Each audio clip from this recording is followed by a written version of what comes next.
Unlock yourself. Mijn naam is Walinda en deze podcast is ontstaan in de lockdown.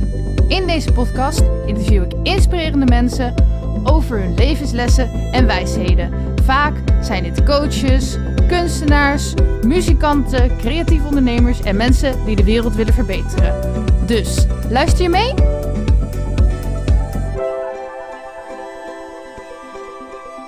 Dus welkom allemaal bij mijn podcast. Ik heb mijn eerste Engelse interview, dus ik ben er een beetje zenuwachtig voor, want ik heb nooit Engelse interviews. Dus let niet te veel op mijn grammatica en zo, maar we gaan het gewoon proberen. En ik heb een gast uit Dubai en die heet Christian Farioli. En het is een marketing expert en AI expert. So let's start in English. Who are you? Thank you so much, as I had a little bit of problem understanding Dutch. All right. That's no problem. You can also do it in Italian, but then I don't understand it. It will be a little bit difficult for everyone else. That's fine. Let's keep it English then. All right. Yeah. So I'm Professor Christian Farioli, and for the last 21 years, I've been launching digital marketing campaigns, and I started actually in Oracle, the Fortune 500 company, the database company. And at the same time, for the last 12 years, I'm also teaching digital marketing and artificial intelligence to global organizations. And also, funny story is that I'm Italian, but in the last 17 years, I'm based in Dubai. So in the hot land of Dubai. And how did you came there? Actually, that's an interesting story because in the year 2000, I was in holiday with my parents here in Dubai. And back in the days, there were literally few hotels, but Dubai was start appearing in the touristic scene. And then I decided that one day I was going to come back. And a few years later, I reached the point that I was happy about the job in Oracle, but not enough about my general overall life and career. And I decided to challenge myself by quit Oracle and taking one-way flights from Madrid, because back in the day, I used to work in Madrid in Spain. Mm-hmm. From Madrid straight away to Dubai, without even passing by Italy. And here we are, 17 years later, still here, happy. Yeah. And you didn't had anything in Dubai when you start? Absolutely not. Actually, when I came here, it was the moment where everything was under construction. The city was not ready yet. And I worked the first 3 years in real estate. At the same time, because I was already launching campaign, even when I was working in real estate, that I decided that this digital marketing things was going to be my life. And that's why when the financial crisis hit in 2009, I opened my own digital marketing agency, and I'm doing that ever since. And how you came by marketing as the idea to start? Well, my English is not so good, but... All right. Actually... You understand the question. Yes, indeed. So actually, by nature, I'm an IT engineer. So I study IT engineering in the university. But then I switched into sales. And in Oracle, I was selling. And I realized, how is that possible that a company like Oracle, with such a great technology, they're not using it to help generating sales? And that's what I started doing it, as researching online, what are the tactics, what can be done. And I started long time back to do what's called Google pay-per-click and other tactics. And so basically this was how I start. So initially I was the crazy guy doing crazy things that not many people understand. Mm-hmm. And then finally I was at the conference in Dubai, where I met a lot of Americans, Canadians, British people from the UK or from Australia, and they were introducing this concept of digital marketing for the first time. And I realized that I was not the only crazy guy doing crazy things that nobody understands. There are other people crazy like me doing same crazy stuff. But now these crazy things, they have a name. And everyone call it digital marketing. So that's why I decided that that's definitely going to be my life. And that's why I started digging down, learning a lot from the biggest guys. I'm talking about more than 15 years ago. And that's it. And then I start applying it to small companies, and every now and then to some bigger company, until I reached the point that I was promoting the largest concerts in town. And then I keep going, and then I start with different companies, different verticals, different industries. And then that's it. Just year after year after year, I have been collecting numerous success in the field. So that's my story about how a crazy IT guy is suddenly decided to go into digital marketing. Yeah. Okay. And how is marketing makes the world better? I think I already know, but maybe you can explain. Actually, before digital marketing, when we talk about traditional marketing, has been always difficult to prove that marketing was having an impact in organization. Because when you plan a massive campaign for a massive company and you use every possible media, you use TV, radio, banners, outdoor, events, activations, etc., it's not easy to understand if your success is because of marketing, is because of the sales team, is because of the product. So marketing people has not been always appreciated, let's say like that.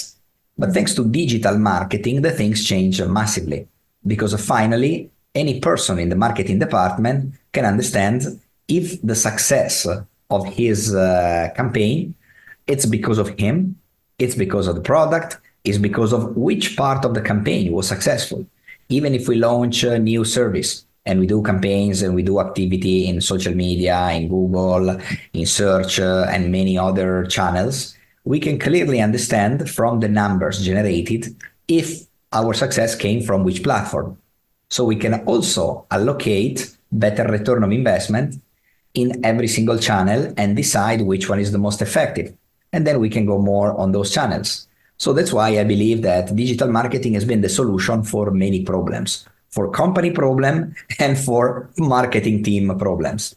So finally, they can understand if their salary need to be increased because they've done a great job, or they need to be fired because they completely missed out everything. Mm-hmm. Okay, and now there is AI. When did you hear about it for the first time? That's a very long story because everyone thinks that AI is something from the future. But actually, the first person to theorize artificial intelligence was in 1955. So it's definitely not something from the future. It's like a computer. It's something that is here for a very long time, but only in the last few decades, people has been able to use it. Before that, you only had IT engineers like myself that were capable of using a computer. Now, my kids, since when they were 1.5 years old, they can take an iPad, unlock it, click YouTube, and watch cartoons. So I'm talking about a 1.5-year-old kid, not an IT engineer with 20 years experience. So with artificial intelligence, when I was in my university, I was already doing some programming on artificial intelligence, and I saw the massive potential. But I realized that society takes time to adapt to any new innovation. And I was always thinking, sooner or later, AI is going to be ready, and then I'm going to be heavily going into it. And that's what's happened a few years back, where finally, a huge organization, they finally understood the potential that you can really cut time in many activities big time.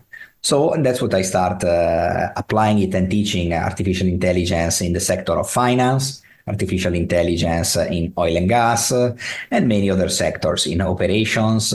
And that's in management, senior management. And that's where I start as well getting traction. And I start getting asked so many times to deliver trainings on artificial intelligence.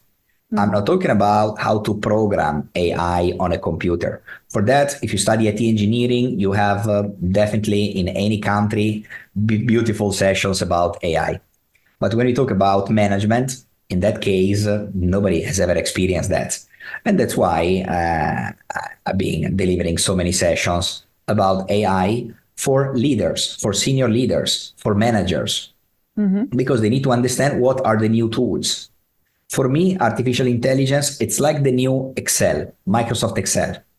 Yeah. So remember how was life before Microsoft Excel?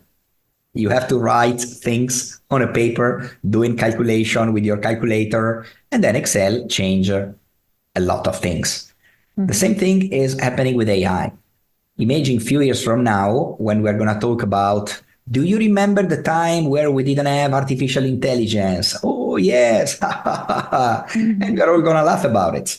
Like now we laugh if I'll ask the audience, do you remember when there was no Microsoft Excel? So that's basically my opinion. Obviously, it's radically changing society. A lot of job titles does not exist anymore, and more job title won't exist anymore because of AI. Won't have any reason to exist. But at the same time, there's going to be a lot more jobs, a lot more job titles, not only around AI, but basically the same employee, thanks to the right use of AI tools, is going to be capable of performing 10 times, if not sometimes 100 times faster jobs.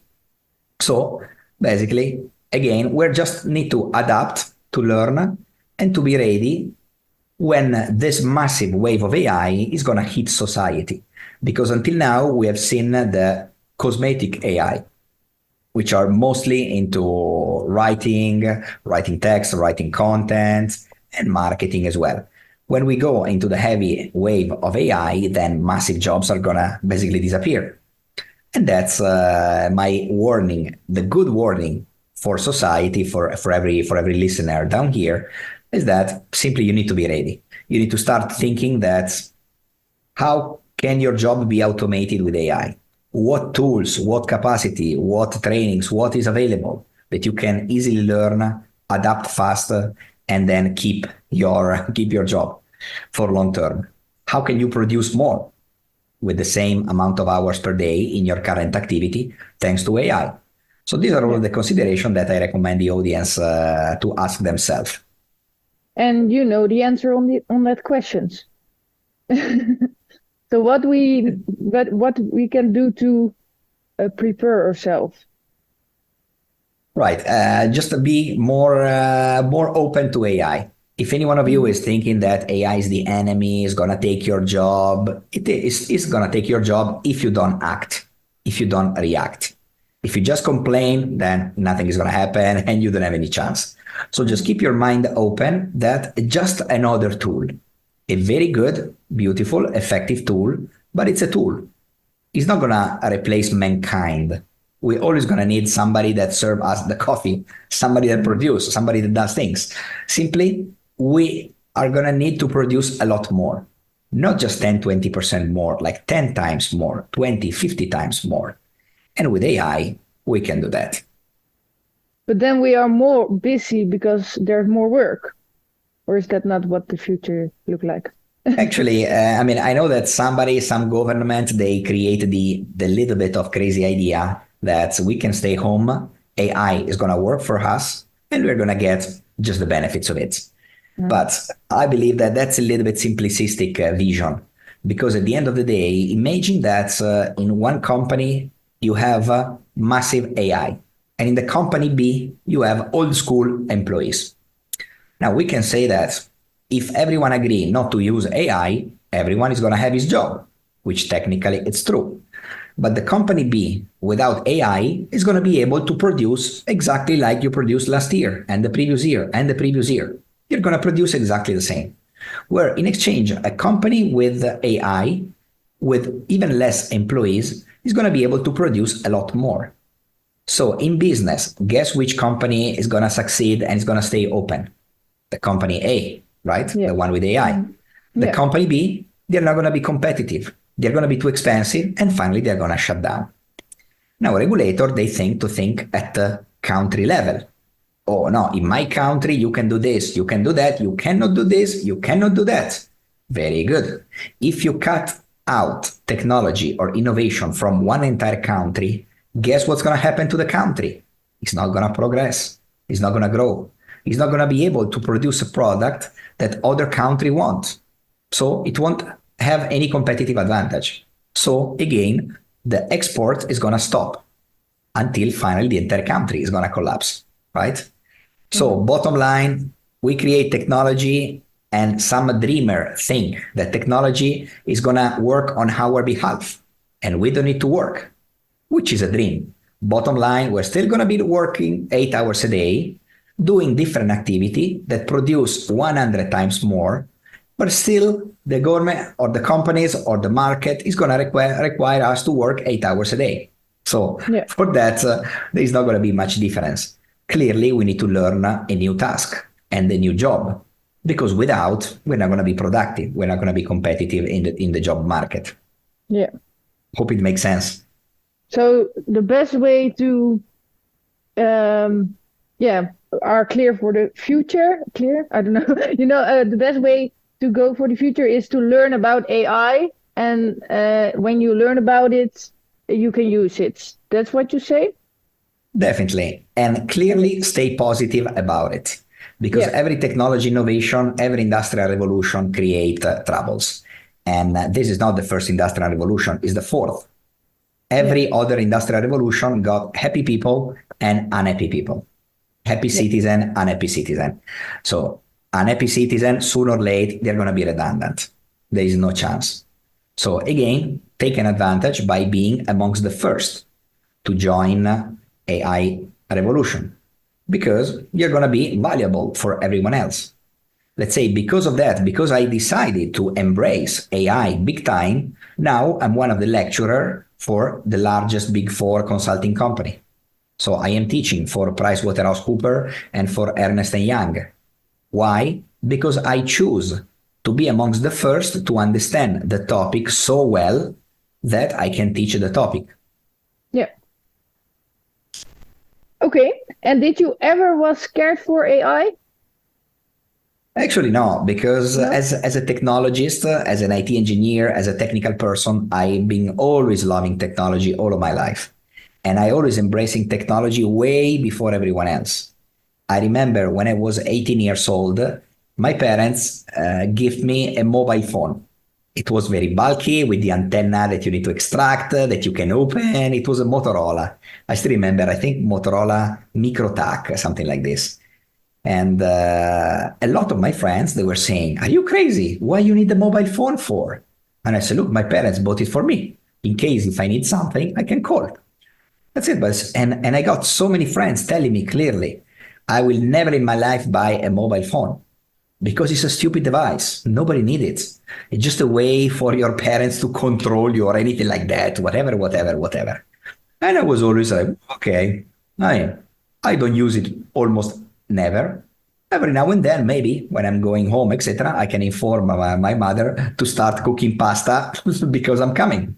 So, it was a very stupid use, but it was still a use. Nowadays, you tell me, if you still are rejecting the mobile device, how your life would have been? You would have been in a cave, right? And actually, even technology or the computer, there were people that they say, oh, no, the computer is not good for kids, etc., etc. Now you tell me, even if your kid is going to become a doctor and is not able to use a computer, how is going to survive in business? How is going to be able to achieve success? Yeah, then you have to start your own new community in nature, but that's the only way then. That's true. There are people doing that, but again, imagine that an entire country decided to do that. In the country, nobody can survive, right? No. Because the country also spend money abroad to buy electricity, energy, and other stuff. Now, if the country does not sell anything outside, they cannot buy energy, so they cannot even sustain. Now, it's a crazy vision, but the idea is that,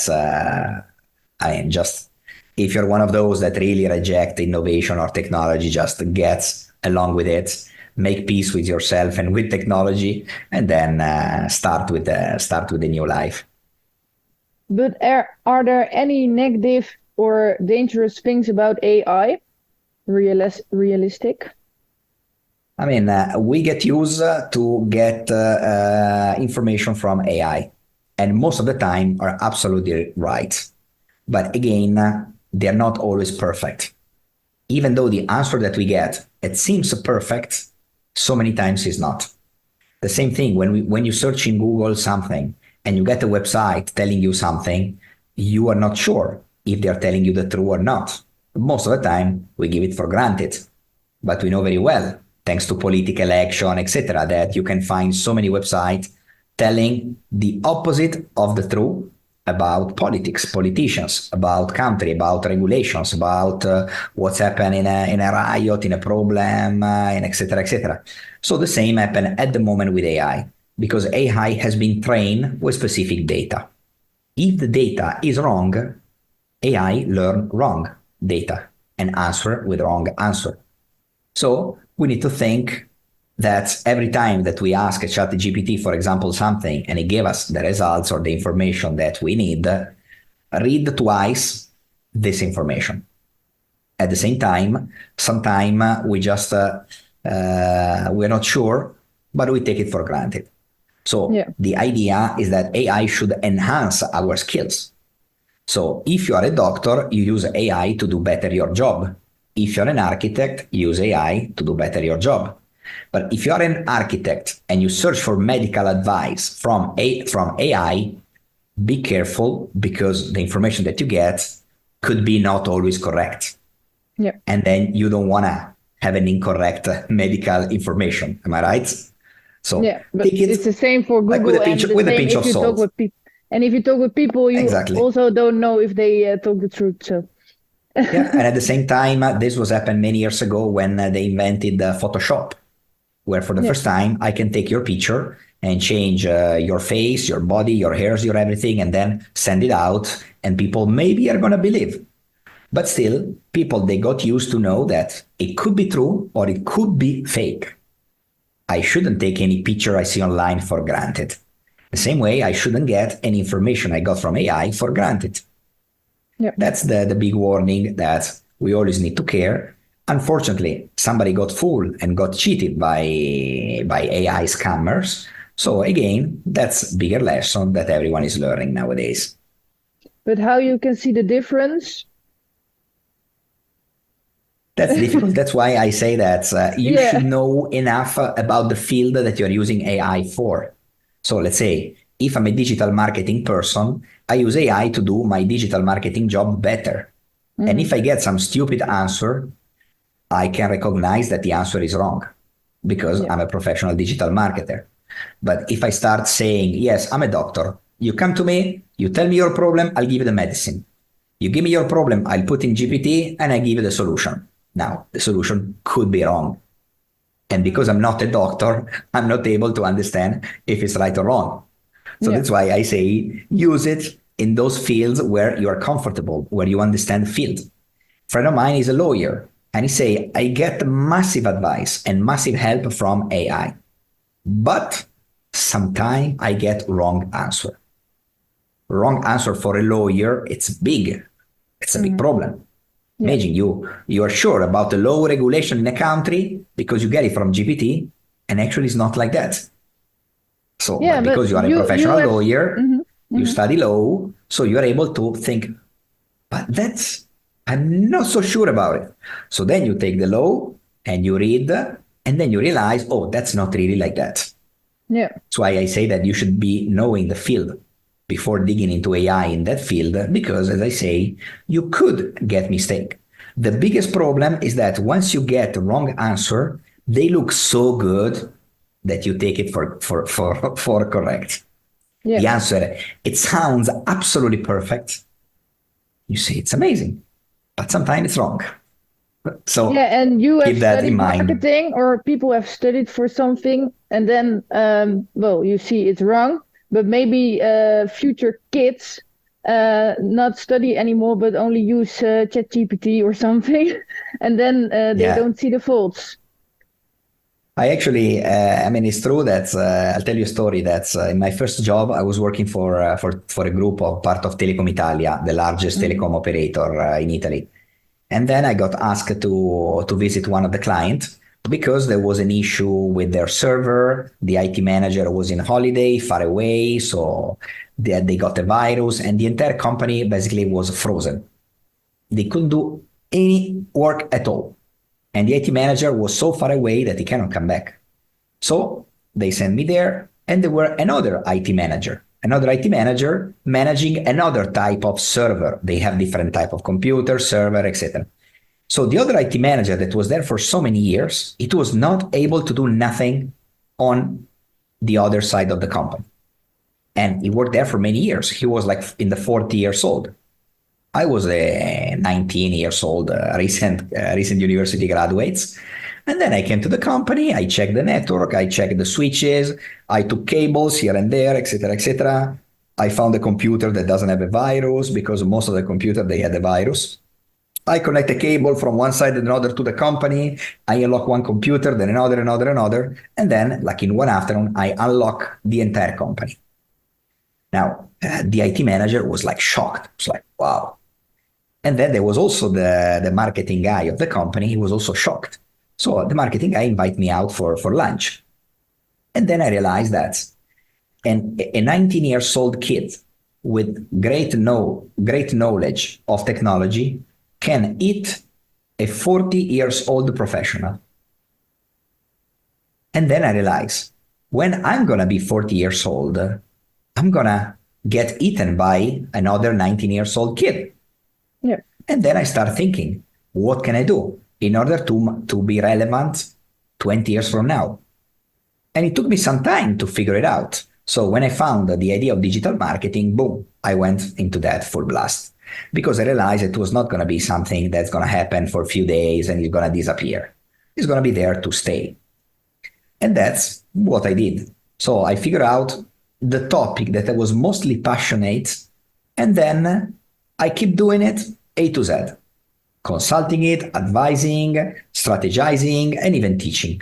So if one of the activity doesn't go so well, there are the others. But at least I keep myself relevant. And honestly, I spend minimum 1 hour a day researching and finding out new tools, new tactics, new strategies, not because you know something. Okay, now that I know, I can just do my job and go home. No way. You still need to spend a big amount of time to keep being yourself, to keep updating yourself and the latest tactics, ideas, trends.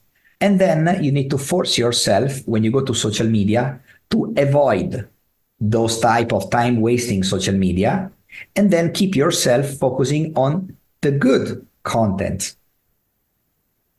For example, I recommend everyone to install TikTok because as much as the adults, they still think that TikTok is for kids, actually I get much better quality content from TikTok than from any other social media. Because once you follow the right people, then you get the right content. Now, when my kids open TikTok, they see stupid things, which is okay. They are 8 and 9 years old. They play with it. It's nice. When I open TikTok next to them, I see thought leader videos. I see tips, recommendation, tactics, something that it would take me so much to search and find out and get information from them. Especially in YouTube, it takes a long time to eat 2 or 3 videos. In TikTok, in 5 minutes, you eat easily 10 or 20 videos. Yeah. And you get content, you get knowledge, you get know-how, condensed know-how. That's what society needs, what I call it condensed know-how. So my recommendation is that keep learning and use TikTok as one of your platforms. Now, as soon as you don't spend most of your time watching stupid things, then TikTok recognizes what you like and what you don't. And so it's going to show you more of the content that you like. If you like speeches about motivation, good, you will get more motivational speeches. But if you stop watching and liking and clicking and commenting stupid video, you will get more stupid video.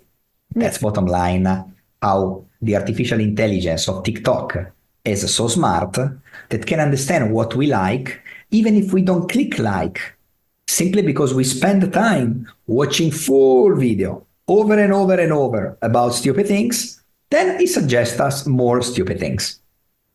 So this is my big tip of advice for everyone. So if you already are stupid, you never are, but you still you stay stupid. But that's true. But at the same time, sometimes we like to just to relax a little bit, to spend a few minutes just watching stupid things, just to refresh our brain. But then keep in mind that the platform understands what you like and what you don't, and it's going to give you more of those.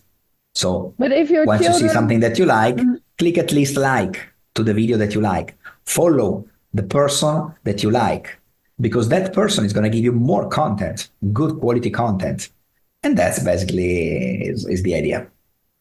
if your children follow all your content and what you do, then they can be smarter than you, more smart than you if they are growing up. My kids will be definitely bored to learn to listen to my stuff, because as much as I use a lot of fun and I use pizza to explain stuff, etc. I mean, they are 8 and 9 years old. So sometimes I explain the things that I do for them in their own language, and they understand. But my typical audience are senior executives, marketing managers, CEOs. So definitely they got used to a little bit different language than my kids. Yeah. Okay. And at a normal day, how do you use AI in your life, and how makes it your life better?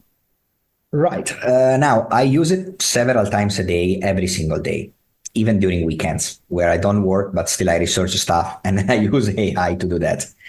Then again, somebody say, I mean, we all know that ChatGPT is the biggest source of AI, but actually there are a lot of systems and apps and software that without us knowing it, they use AI.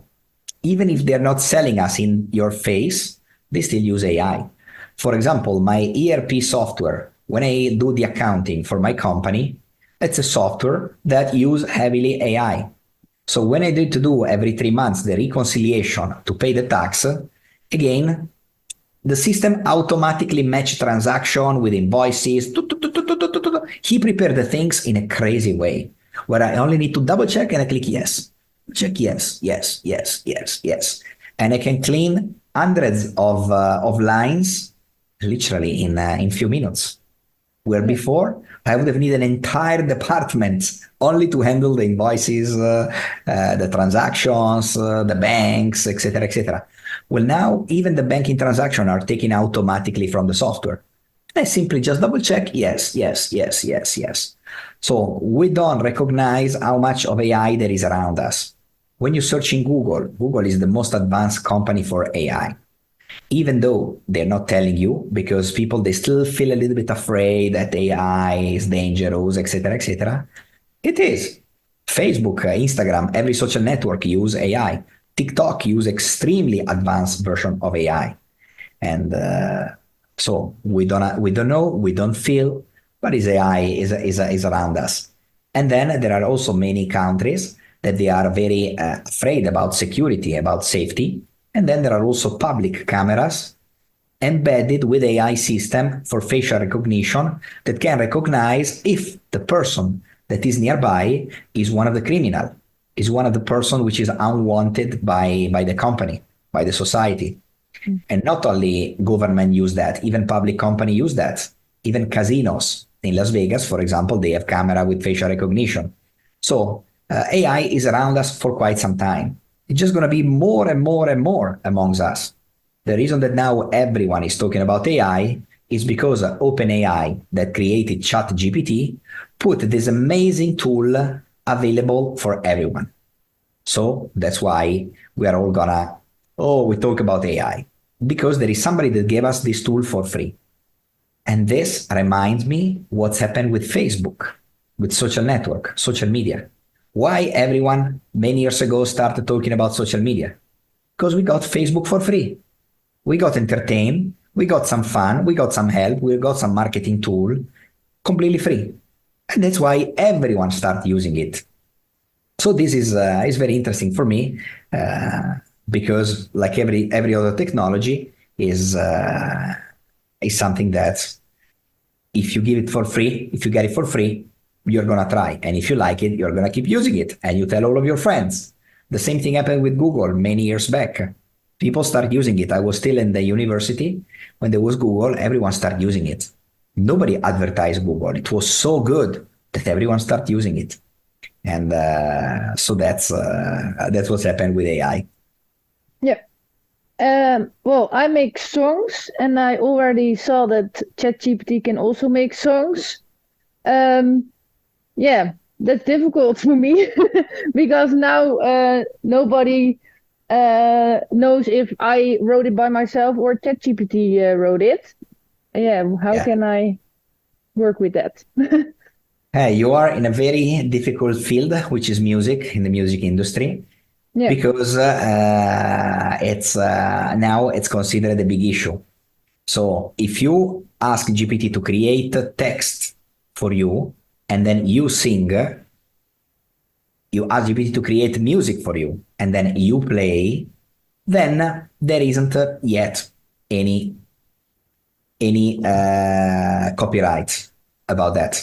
Mm-hmm. But if you take an existing sound or an existing voice and you ask to do something else, for example, there was a great example that David Guetta, actually, because I was promoting his concert in Abu Dhabi so many years ago, and I've been following him because I generally like his music. And in one of the latest videos, actually a few months ago, he started playing with AI as well. And he say, look, create a sound, create a text for a techno music, but a text that it would have said by Eminem. And then AI generate like a very simple text, which was perfectly sound, something like Eminem could have said. Then he took that and he put it into another system that generate voice. And then he mentioned generate the voice with Eminem tone of voice. And he got this piece of text generated by AI, transformed it into voice by another AI, and then he used it in one of his concert. Once he played that, he put it in a loop, everyone got crazy. It was absolutely brilliant, absolutely perfect. But then he clearly said, because he's smart, he understands the laws of copyright, etc., he's not allowed to sell that piece of voice in any one of his songs. Even if he created it, AI created it, but technically this belongs to Eminem. So if he want to make money out of that, then he should ask Eminem the permission, and he should agree on the split of the rights. In that case, he can put this piece of sound in the music, he can make money and give the percentage to Eminem as agreed in the contract. So music industry is a little bit strict on that. Many other industries are not so strict. Imagine the book writer. I wrote 3.5 books, and then it took me a long time. When somebody write a book using AI, where do AI have been learning? Have been learning by reading other books. They say that ChatGPT learn from more than 1 million books. Mm-hmm. So imagine you read 1 million books, you know a lot.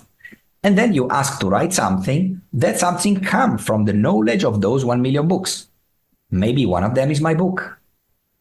So when you ask, write something about artificial intelligence, if the knowledge comes from my book, I don't get any money. I don't get not even the recognition. Yeah. So this is a dilemma that has not been solved yet. And if I ask ChatGPT to make a new book of yours, all your books, then I use your knowledge. Do I? Yes, you can say, write a book similar to the style of Christian Farioli. Yeah. And you will talk about pizza. That's my style. Yeah. Now, technically, you don't need to pay anyone. Because, it's your creation, even if you have been using AI. So, again, one thing is money, one thing is ethic. Those topics are not easy to match. But again, it's interesting to understand that there are issues and there are people thinking eventually to solve those issues. But as of now, nobody found a solution for that, except, as I say, for music. Because for music, it's easier to recognize that you've been using the voice of somebody else. Yeah. Because every voice has like a fingerprint. I use your voice and everyone can recognize it. Not only you, but the system. When I upload a voice in YouTube or Shopify or Spotify, etc., they recognize the tone of voice. Yeah. So there are systems that can help this job in recognizing that you are using the song from another artist, etc. But in other industries, not easy. And then when we talk about like Midjourney or DALL-E, basically is the system that help you creating images from with artificial intelligence. Yeah. Now, how the system can create an image? if I ask Midjourney or DALL-E, create the face of a blonde Dutch lady. Yeah. And then, let's say if the face looks kind of like yours, Yeah. how do GPT knows how to create a blonde Dutch lady? Because he got in the database thousands or millions of faces of Dutch blonde ladies, and based on them, they create another face. Mm-hmm. Again, they got trained out of your face to create another face like yours. Yeah. But again, nobody's going to pay you any royalty or anything like that. No. So again, it's now under discussion in the ethic at government levels and at the global level, the idea of what and how everyone should handle this kind of situation. And especially when you train with large amount of data, what's going to happen? Imagine social media, imagine Facebook or Instagram, how many pictures you uploaded it. I mean, society uploaded billion of pictures. All of this, they are used to generate more AI. All of your conversation are used to train AI.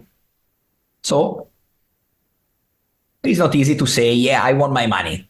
I want Mr. Facebook, Mark Zuckerberg, you need to pay me money because you've been using my face and my data and my chat, my stupid chat with my stupid friends. So you need to pay me. I don't believe that's going to happen. No. But you can try. Maybe. You can try asking Facebook if they're going to give you some money. Okay. What are the new trends from AI at this moment where we don't know about? Only you. Now, this is almost impossible because every trend, as soon as they come out, immediately everyone is sharing around everywhere. Yeah. So we need to think that AI is doing more deeper reasoning and deeper thinking than what we see around. I mean, there are the commercial AI, which are like GPT, the one that we see regularly, but then there are much more at a deeper level, crazy sophisticated AI that have the capability way better than the human brain. But we are not seeing them yet, or we don't feel that those things exist. But in the laboratories of Google and the big giants of technology, there are already those kind of advanced AI. So what's coming soon is when they're going to announce, which I believe that is way more than existing, what's called AGI, which stands for Artificial General Intelligence.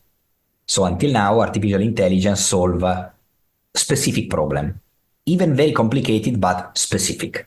Imagine an AI that can solve any problem mixing a lot of disciplines. So let's say I can ask this kind of artificial general AI, please tell me what I need to do to build a new building. And then they're going to tell me the type of people that I need, the company that I need to open, who do I need to hire, and how to do even the mathematics of the building, the physics of the building, the architectural of the building. So imagine to have all of the disciplines combined together.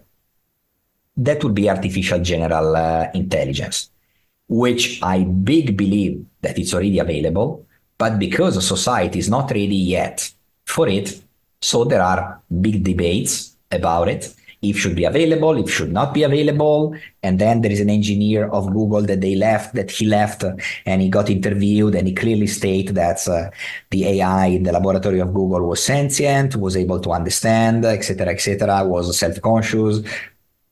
This is big things. Yeah. Some people are afraid about it.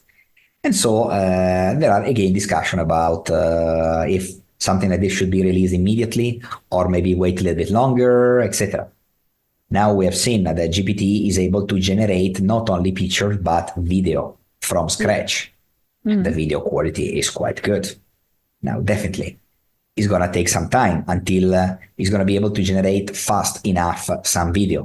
It takes time to process the video, etc., etc. But we can see that movie makers are going to use a short amount of those videos for their next movie. And it's going to cost way less than shooting manually all of those little shoots. I don't believe that the entire movie is going to be done with AI, not for quite a few years. But this is what's coming. And in the same way, we think about the 3D. Imagine the first movie that they got some little bit of 3D. 3D animation, we were saying like, wow. Then 3D graphics, wow, until we got some movie which were 100% made with 3D. Some of the Disney movie cartoons are 100% 3D. And not only cartoons, even movies that they look very real, some of them are also 100% 3D. So without a glass. I mean, 3D means design 3D, where actually it's not like a cartoon with flat colors. You can see the face of a person moving around, etc. But it's been designed with a computer. It's a 3D generated graphic. Same thing is going to happen with AI.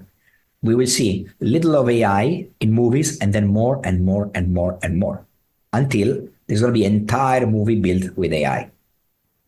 Now, I don't believe that Steven Spielberg is going to be out of business, because every sector has the best of the best, has the best in class. The best in class always stay best in class. Maybe even Steven Spielberg is going to use a little bit of AI to do an even better story in the next movie. And he's going to simply ask a GPT, I am Steven Spielberg, create another story that it looks similar to Star Wars or whatever. No, sorry, Star Wars is George Lucas. So there's going to look similar to this, to that, to this, to that. And then the system is going to give him inputs. And it's going to polish the input. And there we are, next step. So well, is it possible in the future? Yeah, is it possible in the future that you have a new idea what AI not have? Do you understand what I mean? So normally, what do you mean with ID? Idea or idea? No, an ID like, well, sometimes I dream about songs. So that's nice. A new creation. But is it possible in the future to have new creations without the help of ID? Actually, AI, I'm sorry. Actually, this is already, it's already available, because I can ask, create a song similar to the song of Nirvana, etc., or I can tell, create a pop song with a bit of this, with a bit of that. I like this singer. I like that singer. I like Madonna in that specific song because he explained this and this and this. Please create a song. Boom. I know. It's already available. I know, but if I don't use it and I want to do it by myself, can it be better than AI? That's a great question. That depends on you, because I can tell you that 99% of the jobs, as of now, it can be done better by AI. No question.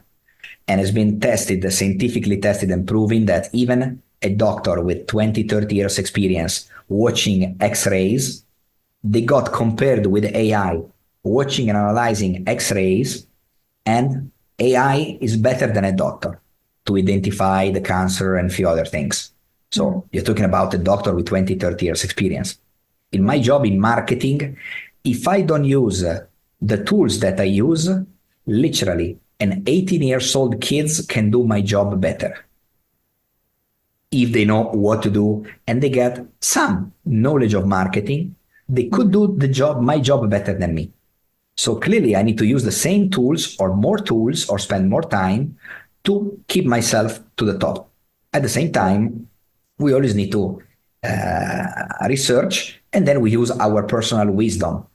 That's what has been working for so many years, etc., etc. There is something that by personal experience, AI, it cannot beat us, because it don't have any personal experience. It's a computer generated things using other people's experiences that has been sent to the system. But if you don't input your personal experience to AI, he doesn't know. So we can still beat AI for that. And that's something that can still work for now. For now. You don't think in the future it will happen?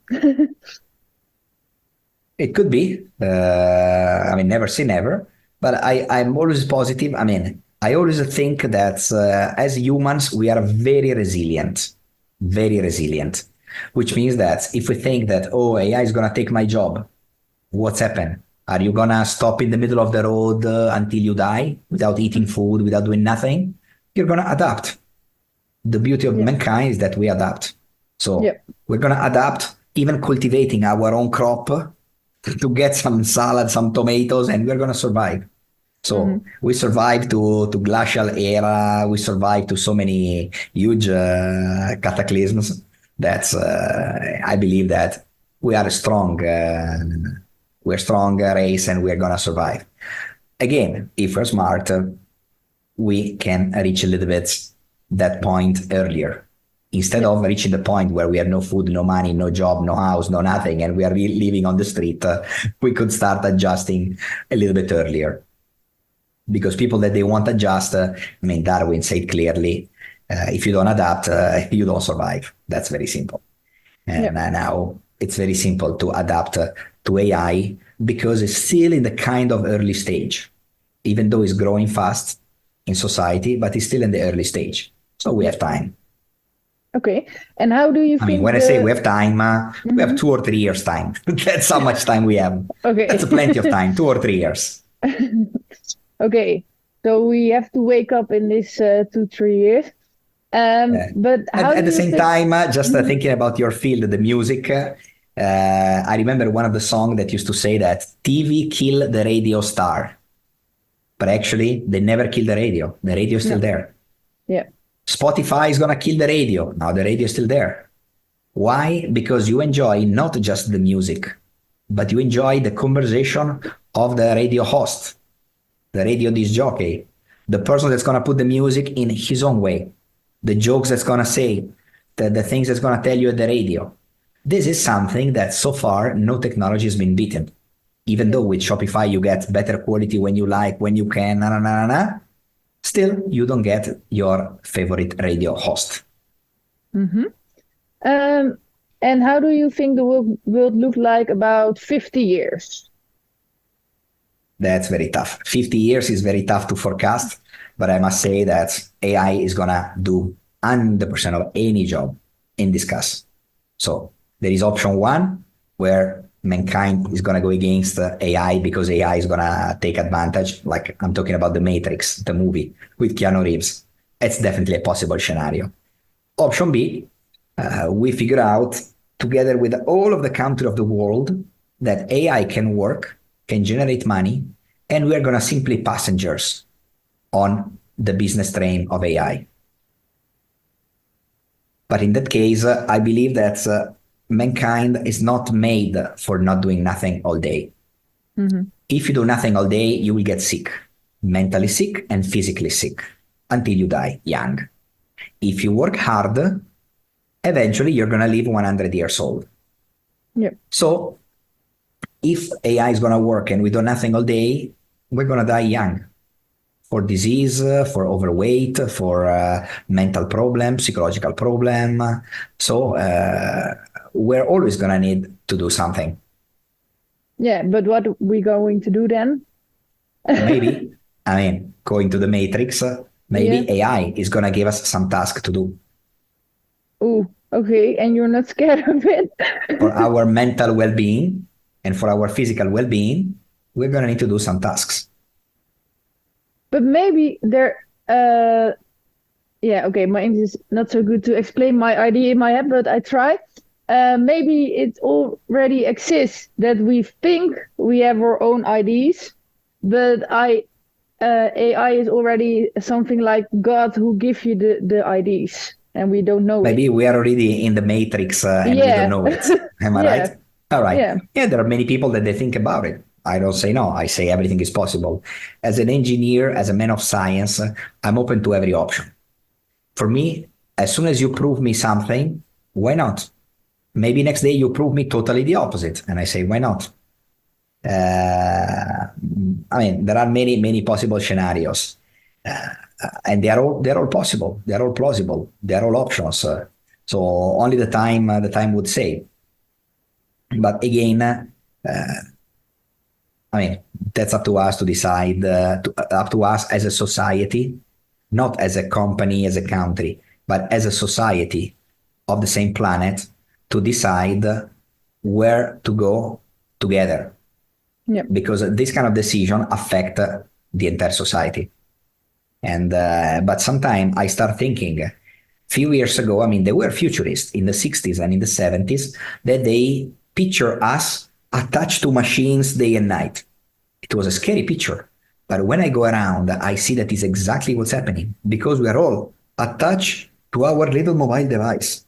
We are walking zombies, walking like this, not speaking, not talking, not enjoying the nature, not enjoying the company of people. We're all going to be like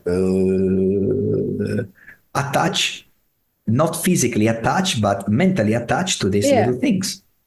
So we are already in those crazy scenario that people were picturing in the 60s, in the 70s. So to think 50 years from now that we are all going to be like attached to the matrix, it's definitely possible. And all of you that they say, oh, that's going to never happen. Look at what the futurists forecasted, as I say. And then look around you when you go anywhere. People have 20 seconds to spare.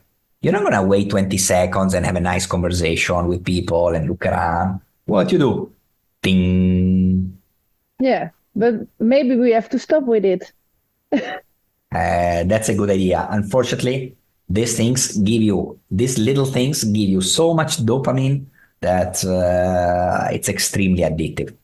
Actually, they work for the largest company in Silicon Valley, people that they study gambling in the University of Las Vegas. And they know exactly how to create dopamine by playing video games. And this is a video game. This is a tool to play video games. You call it social media, you call it YouTube, you call it video, you call it a chat, you call it TikTok, you call it the way you like. It's still a video game. And there are ways to keep you attached to it in a way that you cannot stop. Like when you start smoking and I say, stop smoking. It's bad for you. You know it, but it's not going to be easy to stop. Stop social media because it's bad for you. Maybe you know it. It's not going to be easy to stop. And so we're going to require to be more conscious about what's coming, about what technology is doing to us, and eventually decide to do something else. Instead of being just sucking on technology screens and mobile screens, just decided to do something else. I know that it depends as well on the country, because warm country, they invite you to go out. It's warm, it's nice, you go out, there is a sun, you speak with people, you chat, you have a swim, you do something in the open air with the blue sky, with the sun. If you live in a country where there is a lot of rain, a lot of cloud, etc., you tend to stay home, and your mood is going to be more shy. And in those things, what are you going to do? You get the happiness in one of this. So that's why I believe that there is good and bad, and then something can work. But again, more challenges for the future generations, I must say. Yeah, and we already think about it. So let's have a look if I have more questions about AI. Very nice. I like that you have a lot of questions. Well, what are the best steps I can choose, or something who listen to the podcast, to take now so AI can make my life soon better and so that it works for me? So what are the best steps to take now? Right. Now, be aware. Don't be afraid. Don't be scared. Be aware of what's out there. Be aware about what the AI can do for you. And so play with it and understand the benefits of it. So if you're afraid a little bit, try to get the benefit of it. And the best way, you open an account with with OpenAI, ChatGPT, which is absolutely free. That's it. And if you need it for work, etc., maybe you upgrade. You pay $20 per month subscription. But even with the free version, it's good enough. Now, even to my kids, I'm not telling them to use it every day, etc., but I give them, I say every now and then, have a look. When you have a question that Google cannot answer, ask GPT. Now, my kids, they told me, Dad, GPT is right. Say what you ask. I ask, which one is the strongest Pokemon? Is it Pikachu or the other? And he told me which one was the strongest and why, with the points, the score, etc. So amazing. I mean, for kids to ask something to GPT would be which Pokemon is stronger and why. For somebody else will be something else. But at least start exploring it. Then keep in mind that there are so many tools, but 99% of them, they all have in the back end ChatGPT. I was using for a few years a tool to do marketing, marketing messages, creativity, etc. And then I stopped using it because ChatGPT gave me more freedom. Now, it's always like that. You have tools which are perfectly made to solve one simple problem. And they have template, they looks amazing, you put few information, pim, pim, pim, pim, you get the answer.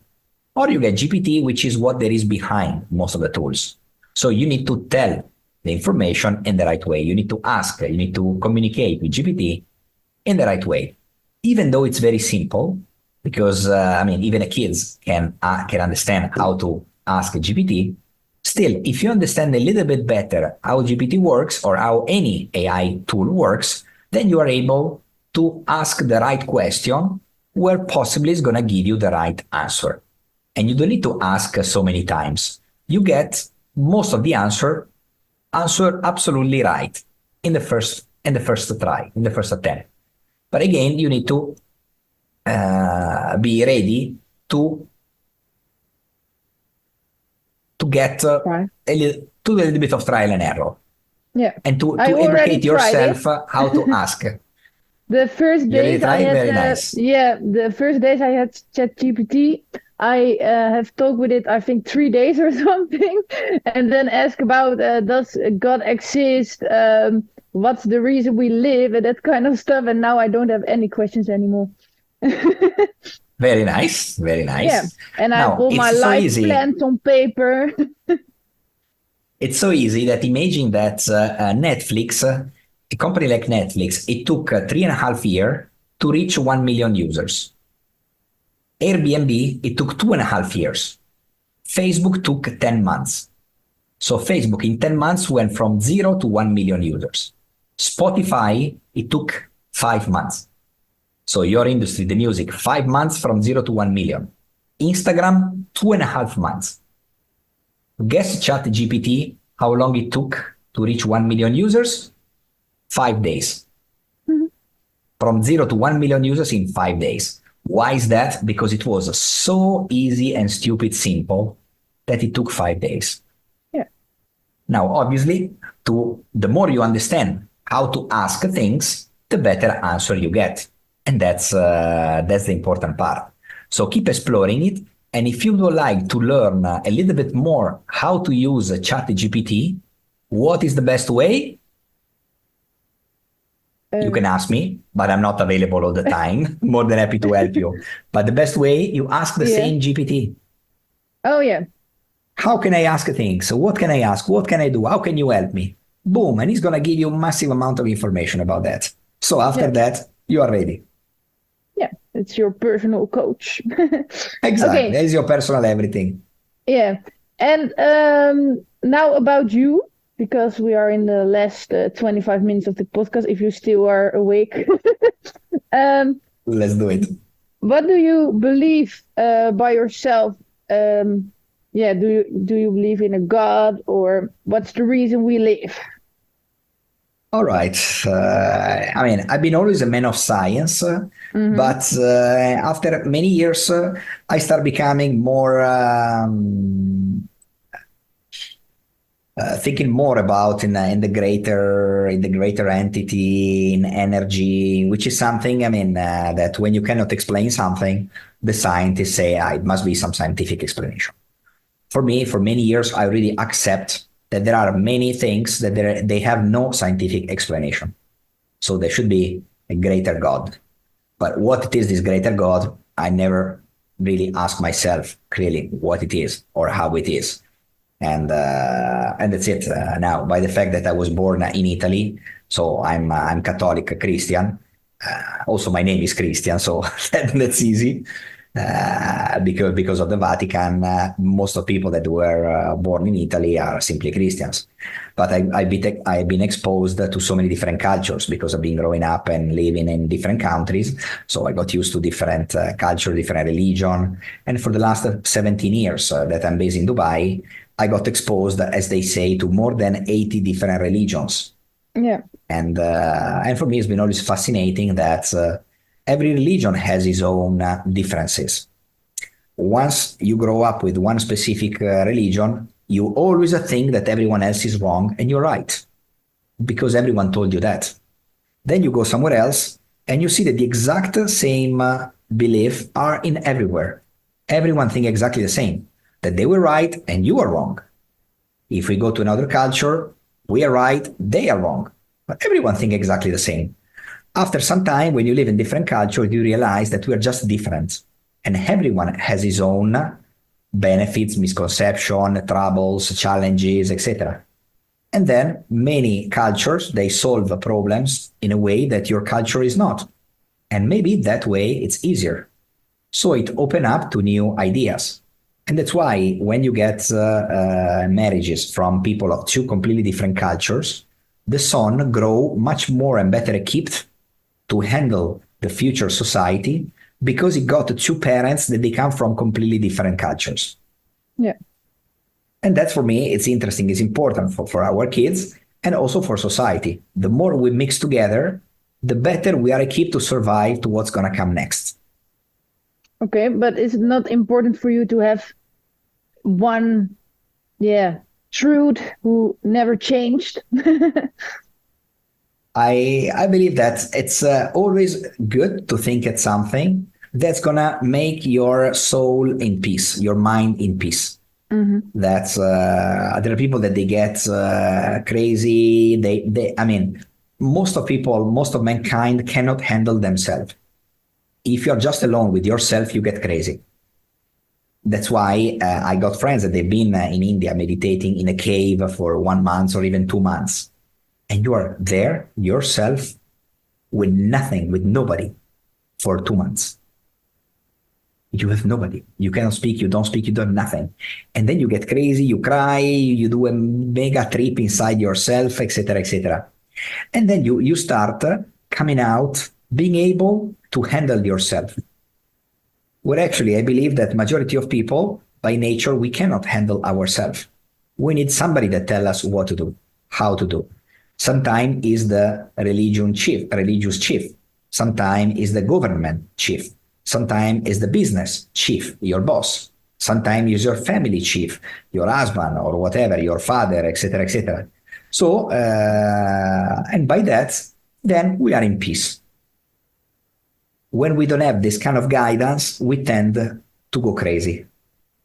And again, before going crazy, typically the spiritual chief is the one that fixes this kind of craziness. It fixes us. And then we can handle it. We can be in peace with ourselves.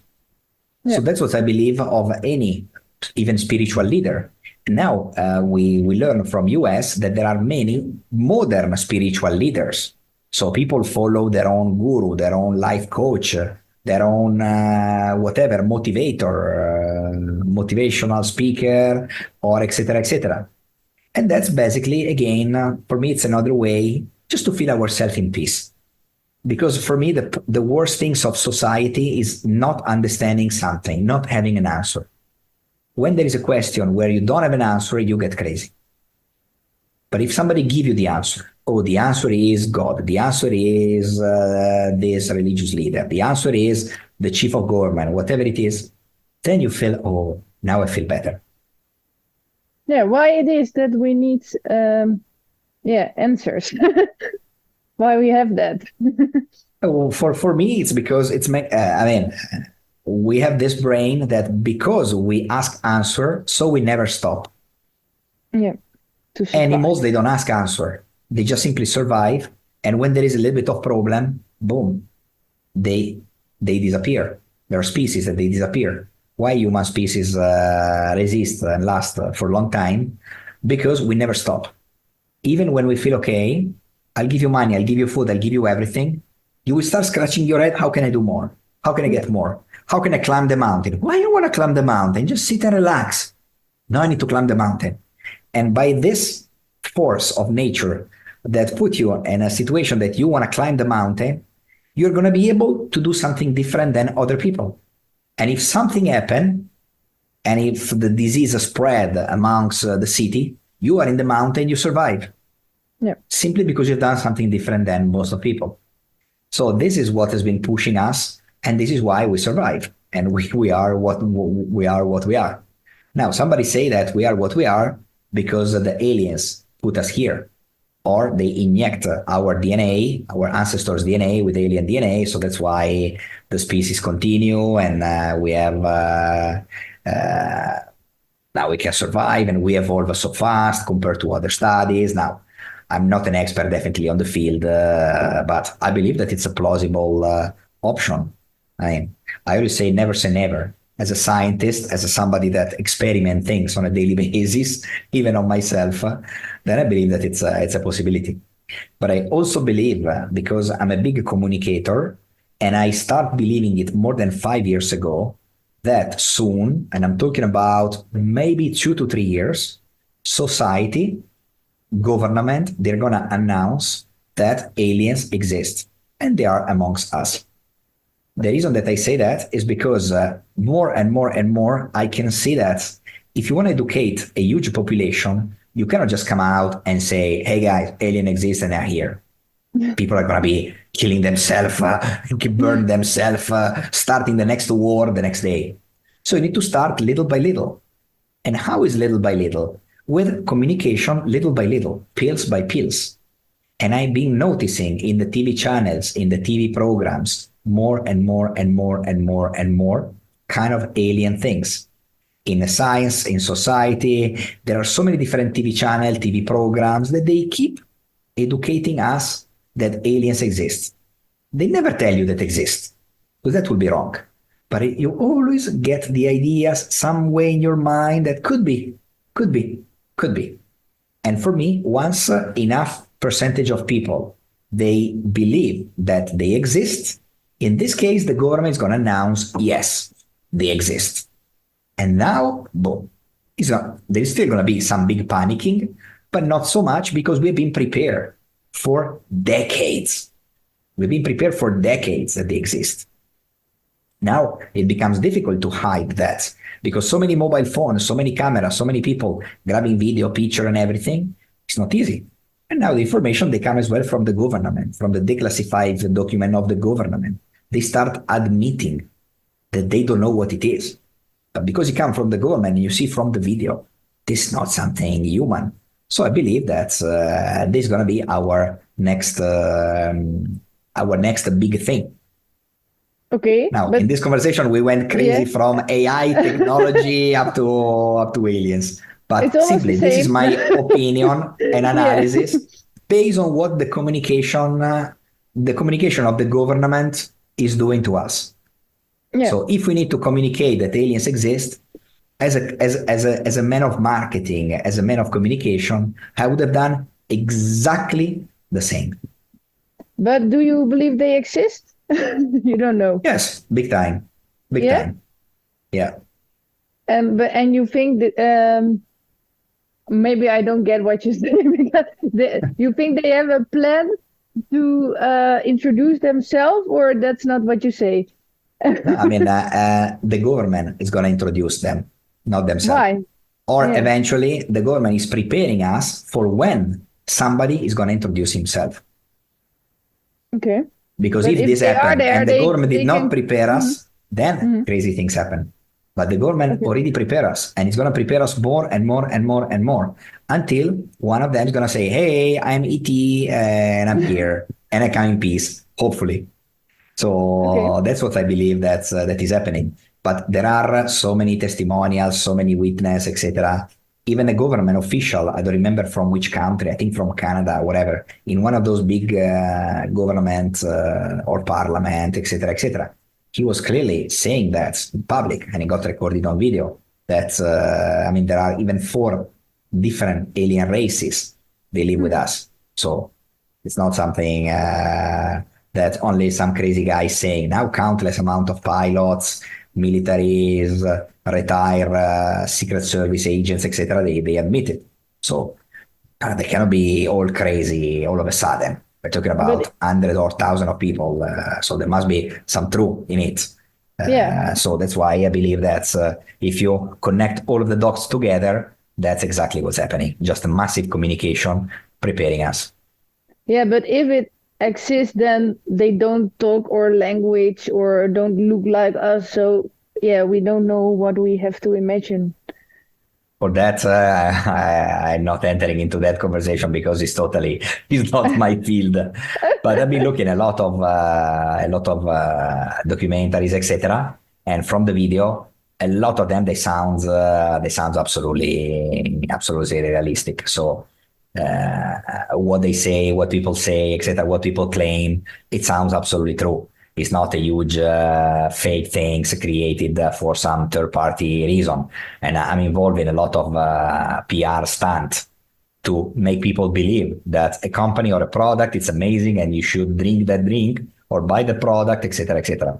So I'm very familiar with how to orchestrate complex things. And this is definitely true. It's definitely real. Plus, countless amount of people, they have seen something. They claim that they've seen something that is definitely not even a possibility, that is something human, that's something that exists here.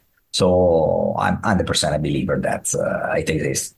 Again, like AI, I'm open to everything. I'm open to everything and the opposite of everything. Yep. Tomorrow AI is going to disappear. Okay, we're going to adapt. Tomorrow Google is going to disappear. It's going to be tough, but what to do? We're going to adapt, right? Yeah. Or AI and Google are going to be 100 times stronger and smarter than us.